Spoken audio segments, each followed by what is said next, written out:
Hi friends, happy Sunday. Normal rice తోటి rice biryani ఎలా చేసుకోవాలో ఈ వీడియోలో చూద్దాము. నేను ఇప్పుడైతే స్టవ్ ఆన్ చేసి బౌల్ పెట్టాను. ఆయిల్ కూడా హీట్ ఎక్కిందనమాట.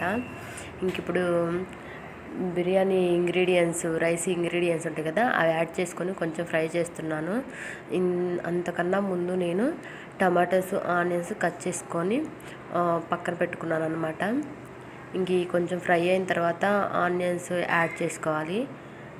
ఈ ఆనియన్స్ కూడా యాడ్ అయ్యాక ఫ్రై అయిన తర్వాత టమాటాస్ కూడా యాడ్ చేసుకోవాలి.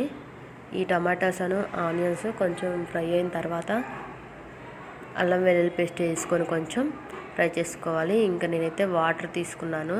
నేను వాటర్ అయితే సుమారు చూసి తీసుకున్నాను. నేనైతే కొలతలతో ఏమి తీసుకోలేదనమాట. మీరైతే రైస్ ఎన్ని కప్స్ తీసుకుంటారో అన్ని కప్స్ డబుల్ యాడ్ చేసుకోవాలి వాటర్.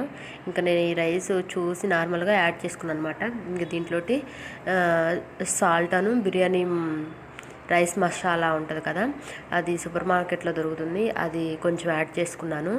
ఇది ఈ వాటర్ అవి మరిగిన తర్వాత అంతకన్నా ముందు నేను రైస్ సోక్ చేసుకొని క్లీన్ చేసుకొని పక్కన పెట్టుకున్నాను.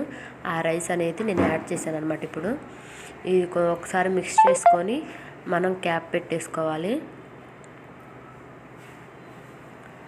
క్యాప్ పెట్టేసుకొని ఒక 5 నిమిషాలు హైలో ఉంచుకొని క్యాప్ పెట్టుకోవాలి.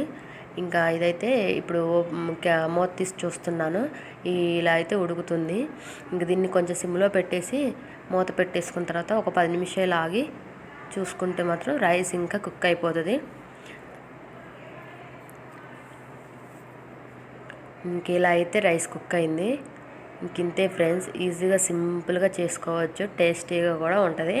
ఇంకా దీన్ని కొత్తిమీరతోటి గార్నిష్ చేసుకుంటే సరిపోతుంది అనమాట. Please support my channel, subscribe, like, share.